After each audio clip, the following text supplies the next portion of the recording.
हाथी और उसके दोस्त। एक बहुत बड़ा जंगल था और उसमें बहुत सारे जंगली जानवर रहते थे।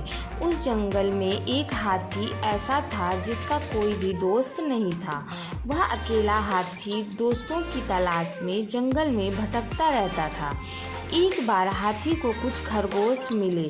हाथी ने उनसे कहा, भाई क्या मैं तुम्हारा दोस्त बन सकता हूँ? फिर खरगोश ने कहा, आप मेरे घर के अंदर फिट होने के लिए बहुत बड़े हैं, तुम मेरे मित्र नहीं हो सकते। कुछ देर बाद हाथी को कुछ बंदर दिख गए। जब हाथी ने उनसे दोस्ती करने को पूछा तब उन्होंने जवाब दिया, आप बहुत बड़े हैं और पेड़ों पर झूल नहीं सकते जैसा हम करते हैं, इसीलिए हम आपके दोस्त नहीं हो सकते। फिर हाथी को एक मेढक मिला और पूछा कि क्या वह उसका दोस्त हो सकता है। फिर मेढक ने कहा, आप बहुत बड़े और भारी हैं, तुम मेरी तरह नहीं कूद सकते, आप मेरे मित्र नहीं हो सकते। हाथी निराश होकर आगे चला गया।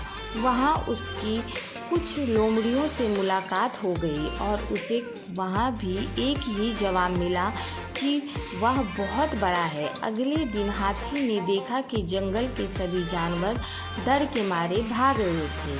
हाथी ने एक हिरण को रोका और पूछा कि क्या हो रहा है, और उसमें बताया गया कि एक बाघ सभी जानवरों पर हमला कर रहा है। हाथी दूसरे कमजोरों जानवरों को बाघ से बचाना चाहता था।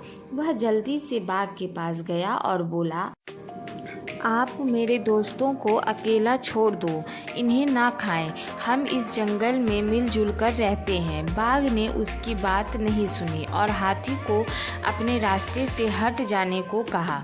बाघ सुनने को राजी नहीं था और हाथी को कोई अन्य तरीका भी नहीं दिखाई दे रहा था।